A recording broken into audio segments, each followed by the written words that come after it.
हाँ नमस्कार मित्रों, स्वागत वंदन अभिनंदन आप सभी का ऑनलाइन क्लासेस में। मैं अभिषेक मालव केमिस्ट्री लेक्चरर आप सभी का स्वागत करता हूँ। मित्रों वेरी इंपॉर्टेंट टॉपिक्स की हम बीएससी फाइनल ईयर की बात कर रहे थे।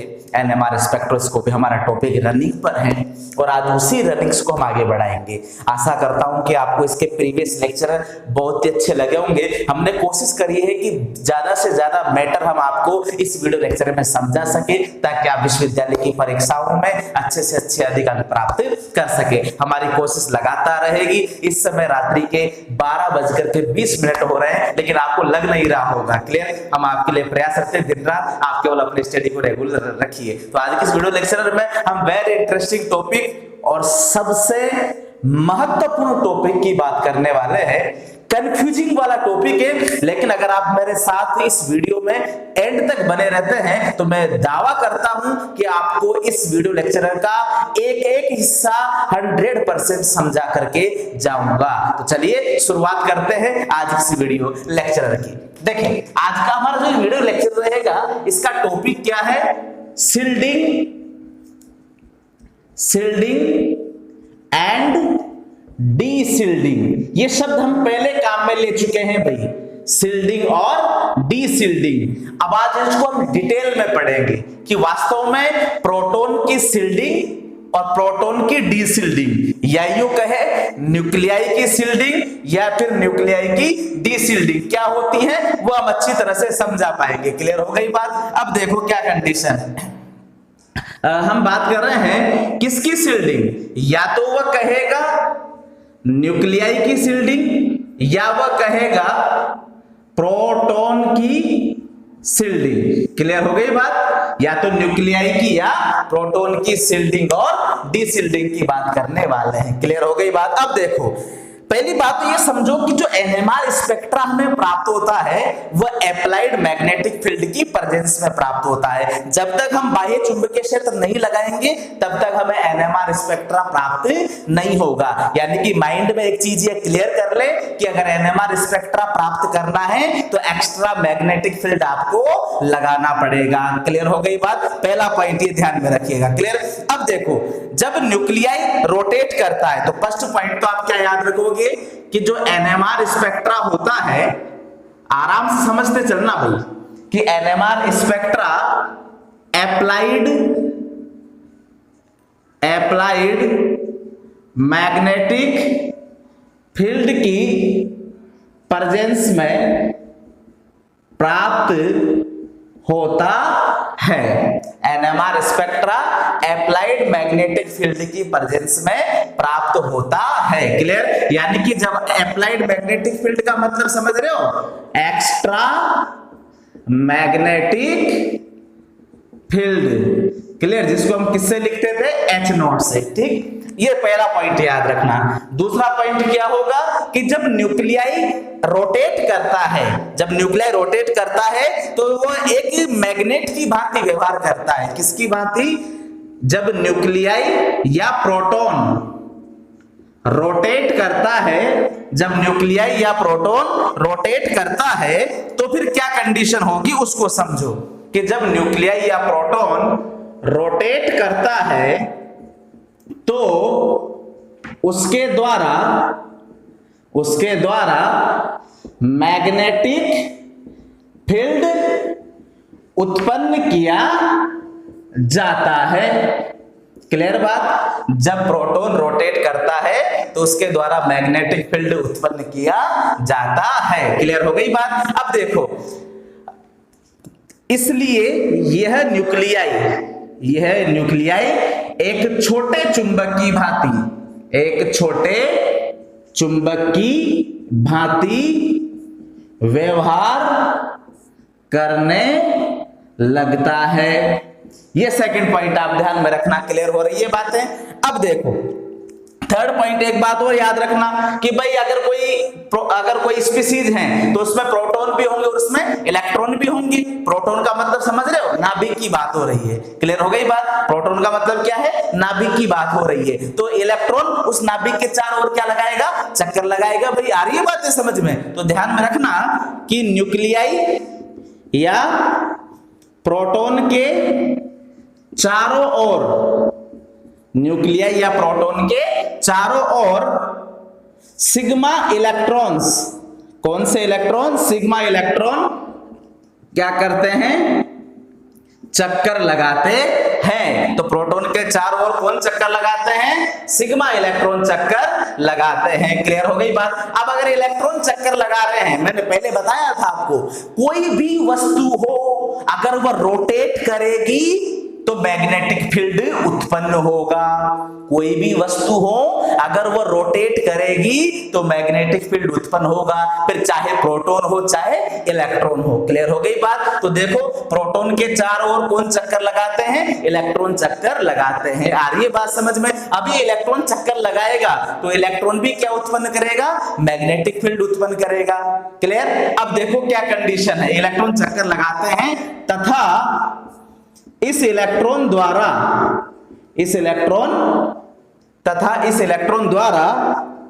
मैग्नेटिक फील्ड उत्पन्न किया जाता है, जिसे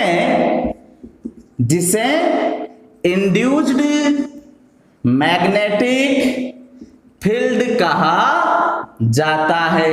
क्या कहा जाता है भाई, बोलो। इंड्यूस्ड मैग्नेटिक फील्ड कहा जाता है। इसको हिंदी में कहेंगे प्रेरित चुंबकीय क्षेत्र।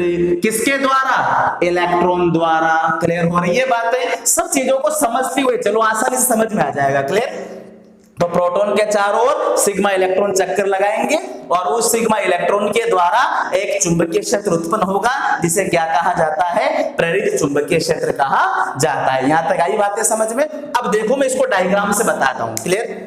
ये मेरे पास कोई न्यूक्लियाई है, ये है न्यूक्लियाई प्रेजेंट है हमारे पास। क्लियर। ये इसका नाभिक है। नाभिक में कौन होते हैं, प्रोटॉन और न्यूट्रॉन। न्यूट्रॉन तो उदासीन है, हमें न्यूट्रॉन से कोई मतलब नहीं है। क्लियर। अब आ जाओ। अब देखो ये तो हो गया, ये इलेक्ट्रॉन है। कौन है, इलेक्ट्रॉन है। ये क्या है, इलेक्ट्रॉन है। बोलो कौन है, इलेक्ट्रॉन है। तो इलेक्ट्रॉन इसके चक्कर लगाएगा ना, इलेक्ट्रॉन इस प्रोटॉन के चारों ओर क्या लगाएगा, चक्कर लगाएगा। क्लियर।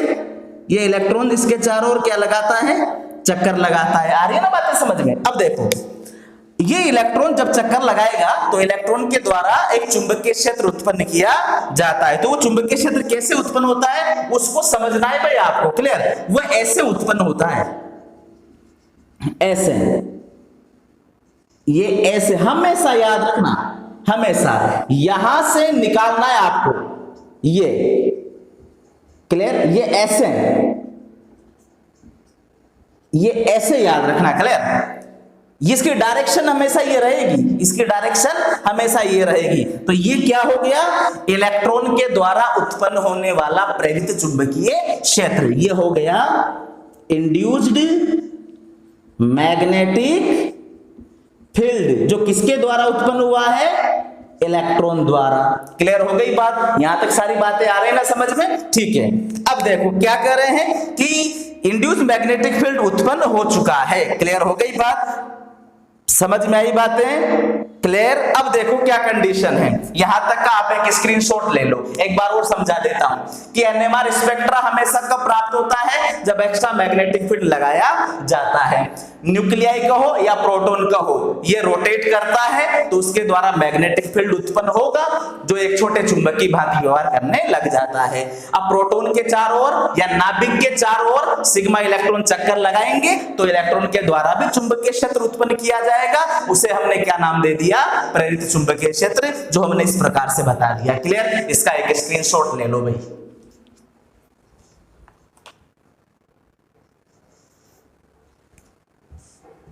अब देखो हम इस चीजों को और ज्यादा क्लेरिफाई करते हैं ताकि हमें आसानी से हर चीज समझ में आती हुई चले। आप तो मेरे साथ बने रहिएगा, हर चीज समझाने की गारंटी भाई मेरी है। आपको हर चीज समझाने की गारंटी किसकी है, हमारी है। क्लियर हो रही है ना बातें। बस आप तो केवल बोर्ड पर ध्यान देते रहो। अब देखो मैं क्या कंडीशन बना रहा हूं, दो कंडीशन बनाता हूं भाई। मैं दो कंडीशन बना रहा हूं। केस नंबर फर्स्ट, क्या कंडीशन है देखो, ये आपका प्रोटॉन, क्लियर, नाभिक जिसे आप कहते हैं, ये इलेक्ट्रॉन है,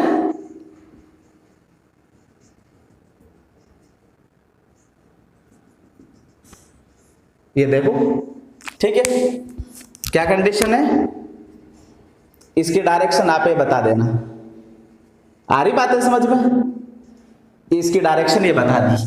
ये क्या है आपका इंड्यूस्ड मैग्नेटिक फील्ड, क्या है, इंड्यूस्ड मैग्नेटिक फील्ड है। क्लियर?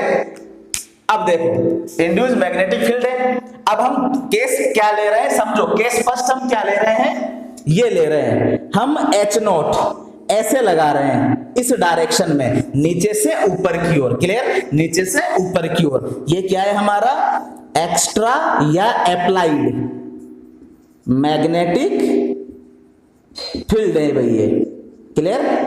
अब देखो क्या कंडीशन आ रही है कि एक्स्ट्रा मैग्नेटिक फील्ड की डायरेक्शन नीचे से ऊपर की ओर है, जबकि जो इलेक्ट्रॉन का इंड्यूस मैग्नेटिक फील्ड है वो कहां आ रहा है, इस डायरेक्शन में आ रहा है। तो ये हमने H नोट लगाया है, इसकी डायरेक्शन ये है। और क्लियर हो रही है बात है? अब देखो ये इलेक्ट्रॉन का इंड्यूस मैग्नेटिक फील्ड है ये, तो ये नीचे की ओर है और ये ऊपर की ओर है। ये नीचे की ओर है और ये ऊपर की ओर है। क्लियर? अब एक कंडीशन मैं और बताता हूं, उस चीज को भी आप समझना। मैं यहां ले रहा हूं केस नंबर सेकंड। दोनों तुलना करना, आसानी से चीजें समझ में आ जाएगी। ये देखो, क्लियर? ये मैंने कहा ये इलेक्ट्रॉन है आपका, इसके चारों ओर चक्कर लगाएगा। ठीक है बात? ये क्लियर? अब देखो क्या कंडीशन है, उस चीज को समझते चलना। अगर आप चीजों को समझते हुए चलोगे ना तो बड़ी आसानी से आपको ये चीजें समझ में आने लगेगी। अब देखो मैंने डायरेक्शन अपोजिट कर दी, अब मैं यहां से निकाल रहा हूं इसको। डायरेक्शन मैंने अपोजिट कर दी है भाई। ठीक, यहां डायरेक्शन अलग है, वहां डायरेक्शन अलग है। अब क्या कंडीशन है, H नोट में लगा रहा हूं ये। ठीक, ये एक्स्ट्रा मैग्नेटिक फील्ड। क्लियर? अब देखो दोनों की स्थिति में क्या कंडीशन हो रही है, चीजों को समझते हुए चलना। क्लियर?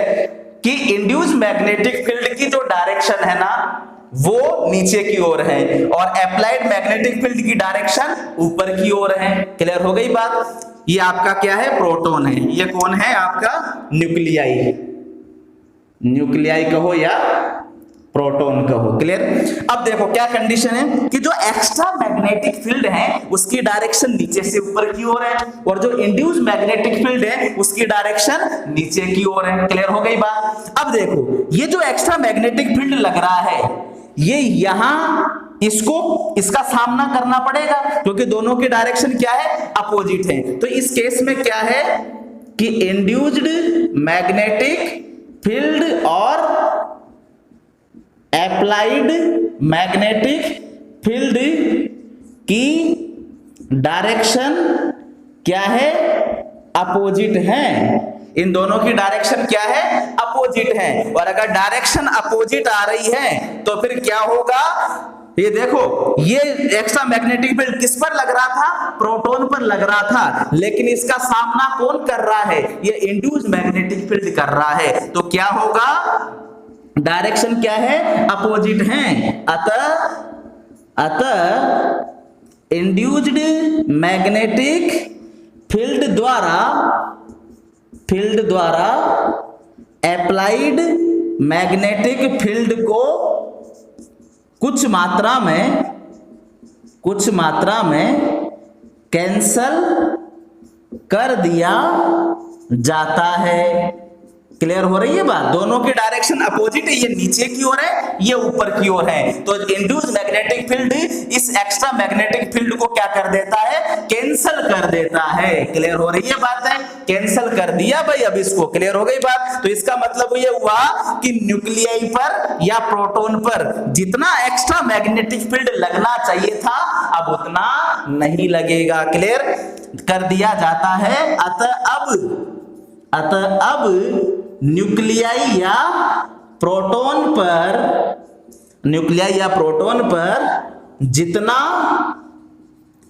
जितना अप्लाइड मैग्नेटिक फील्ड लगना चाहिए उतना नहीं लग पाएगा। उतना नहीं लग पाएगा। क्लियर हो रही है बातें? उतना नहीं लग पाता है, बल्कि उससे क्या लगेगा, कम लगेगा, उतना नहीं लग पाएगा। क्लियर? तो ये जो एक्स्ट्रा मैग्नेटिक फील्ड ये किस पर लग रहा था, प्रोटॉन पर लग रहा था। क्लियर हो रही है बातें? लेकिन सिग्मा इलेक्ट्रॉन, ये कौन से इलेक्ट्रॉन के कारण हुआ है, सिग्मा इलेक्ट्रॉन के द्वारा जो इंड्यूस मैग्नेटिक फील्ड हुआ है उसकी डायरेक्शन और एक्स्ट्रा मैग्नेटिक फील्ड की डायरेक्शन अपोजिट होने से इस इंड्यूस मैग्नेटिक फील्ड के द्वारा इस H नोट को क्या कर दिया जाता है, कैंसिल कर दिया जाता है। तो इसकी मात्रा क्या हो जाएगी, कम हो जाएगी, तो कैंसिल कर दिया जाता है। अतः अब न्यूक्लियाई पर जितना अप्लाइड मैग्नेटिक फील्ड लगना चाहिए उतना नहीं लग पाता है। क्लियर? बल्कि उससे कम ही लगता है। क्लियर? यहां तक आई बातें समझ में? क्लियर? तो क्या कहूं मैं कि अतः कहा जा सकता है कि इलेक्ट्रॉन द्वारा इंड्यूस मैग्नेटिक फील्ड इस न्यूक्लियाई को, क्लियर, क्या कहा जा सकता है, देखो समझो मैं क्या कहूंगा, कम ही लगता है। क्लियर हो गई बात? अब क्या कंडीशन है उस चीज को समझना भाई, ये देखना मैं यहां लिख रहा हूं, कम ही लगता है। क्लियर? अतः कहा जा सकता है कि, अतः कहा जा सकता है कि, क्या कहा जा सकता है कि इलेक्ट्रॉन द्वारा उत्पन्न होने वाला इंड्यूस्ड मैग्नेटिक फील्ड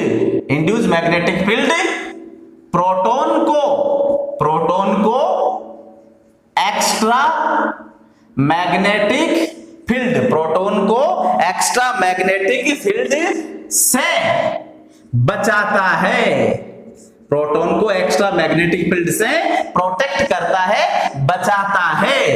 यह घटना ही क्या कहलाती है, शील्डिंग को क्या कहते हैं, परिरक्षण कहलाती है। वेरी वेरी इंपॉर्टेंट, मैंने बड़ी आसानी से समझा दिया। क्लियर? तो क्या दोबारा समझो कि इंड्यूस्ड मैग्नेटिक फील्ड जो होता है वह इलेक्ट्रॉन के द्वारा प्रोड्यूस किया जाता है और हम एक्स्ट्रा मैग्नेटिक फील्ड लगाते हैं नीचे से ऊपर की ओर, इसकी डायरेक्शन ये है। क्लियर? तो क्या कंडीशन है कि इस कंडीशन में ये कंडीशन है और ये दोनों क्या है, एक दूसरे के अपोजिट हैं, और अगर ये दोनों एक दूसरे के अपोजिट हैं तो ये इंड्यूस्ड मैग्नेटिक फील्ड इस H नोट को क्या कर देगा, कैंसिल कर देगा। दो चीजें अपोजिट आएगी तो एक को क्या होना पड़ेगा, कैंसिल होना पड़ेगा। क्लियर? अतः अब जो न्यूक्लियाई है या प्रोटॉन है उस पर उतनी मात्रा में ये मैग्नेटिक फील्ड नहीं लग पाएगा जितना लगना चाहिए था। क्लियर हो गई बात? क्यों? क्योंकि किसने कैंसिल कर दिया उसे, सिग्मा इलेक्ट्रॉन के मैग्नेटिक फील्ड ने उसे कैंसिल कर दिया है। क्लियर? तो क्या होगा, उतना नहीं लग पाएगा बल्कि उससे कम ही लगेगा। तो फिर क्या मैं ये कह सकता हूं कि सिग्मा इलेक्ट्रॉन द्वारा उत्पन्न होने वाले इंड्यूस्ड मैग्नेटिक फील्ड ने प्रोटॉन को अप्लाइड मैग्नेटिक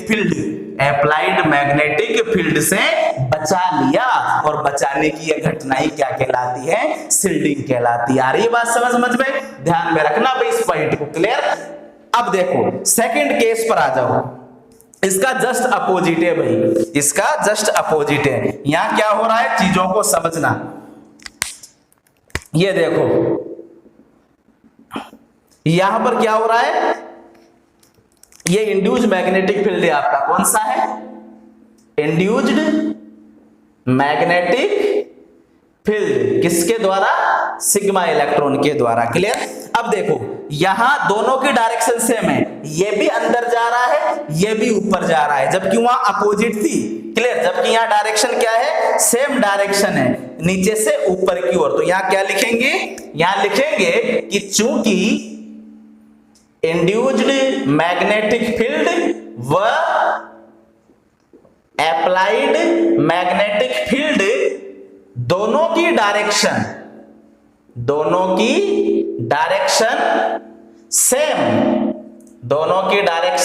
सेम कहां है, नीचे से ऊपर सेम है। अतः बोलो जब दोनों की डायरेक्शन सेम आ गई तो फिर ये तो क्या हो जाएगा, इसकी सामर्थ्य तो बढ़ जाएगी। क्लियर हो गई बात? दोनों की डायरेक्शन सेम है, अतः न्यूक्लियाई पर लगने वाले न्यूक्लियाई पर लगने वाले एक्स्ट्रा मैग्नेटिक फील्ड की सामर्थ्य बढ़ जाएगी। क्लियर हो रही है बात? दोनों का डायरेक्शन क्या है भाई? सेम है। यहां पर दोनों की डायरेक्शन सेम है, यहाँ की क्या थी? अपोजिट है। तो जब दोनों सेम है तो ये भी इसके साथ मिल जाएगा। क्लियर हो गई बात? जब दोनों साथ हो गए तो फिर तो सामर्थ्य क्या हो जाएगी? बढ़ जाएगी। क्लियर? एक्स्ट्रा मैग्नेटिक फील्ड की सामर्थ्य बढ़ जाएगी। अतः अब प्रोटॉन पर लगने वाला एक्स्ट्रा मैग्नेटिक फील्ड बढ़ जाता है। और अगर प्रोटॉन पर लगने वाला एक्स्ट्रा मैग्नेटिक फील्ड बढ़ गया, क्लियर, तो फिर ये एक्स्ट्रा मैग्नेटिक फील्ड इस प्रोटॉन को क्या कर देगा? डी प्रोटेक्ट कर देगा। क्लियर हो रही है बात? लगने वाला बढ़ जाता है। अतः कहा जा सकता है कि क्या कहा जा सकता है? कि सिग्मा इलेक्ट्रॉन के द्वारा उत्पन्न होने वाला ये जो इंड्यूस मैग्नेटिक फील्ड है, क्लियर, वो इस एक्स्ट्रा मैग्नेटिक फील्ड के साथ मिलकर के उस प्रोटॉन को क्या कर देता है? डी शील्ड कर देता है, उसको डी प्रोटेक्ट कर देता है। अतः कहा जा सकता है कि क्या कहोगे? कि सिग्मा इलेक्ट्रॉन द्वारा उत्पन्न होने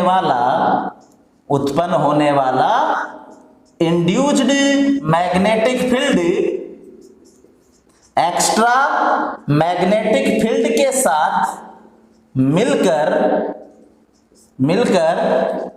न्यूक्लियाई या प्रोटॉन को डी प्रोटेक्ट,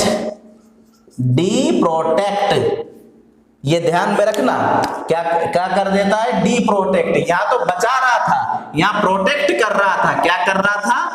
प्रोटेक्ट कर रहा था। क्लियर?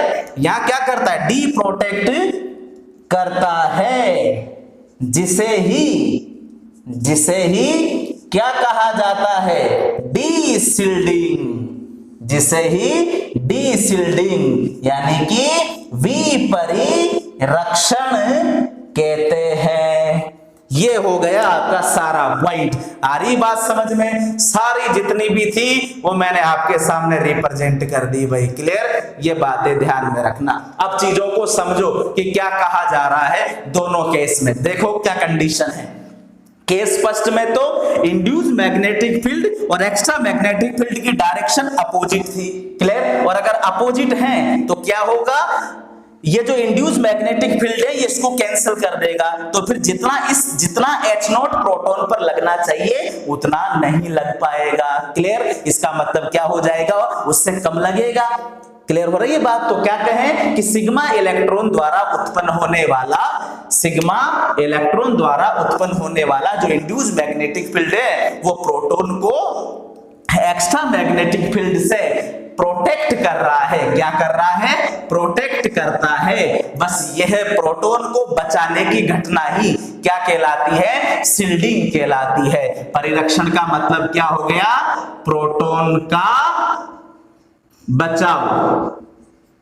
का बचाव किससे? H0 से।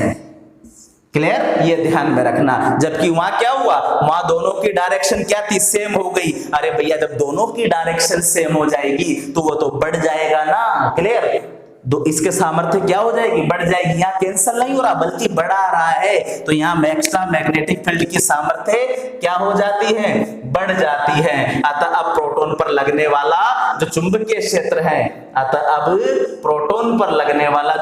क्षेत्र है, वो क्या हो जाएगा? बढ़ जाएगा। क्लियर? और प्रोटॉन का क्या हो जाएगा? डी प्रोटेक्शन हो जाएगा। प्रोटॉन अपने आप को सुरक्षित नहीं रख पाएगा। क्लियर? तो इस बात को ध्यान में रखना। तो ये मैंने पहला केस बताया आपको, कौन सा? शील्डिंग का। बोलो कौन सा केस है? शील्डिंग का केस है। और दूसरा केस कौन सा है? ये डी शील्डिंग का केस है। प्रोटॉन की डी शील्डिंग और वो प्रोटॉन की शील्डिंग। आई बात समझ में? ले लो पूरा स्क्रीनशॉट।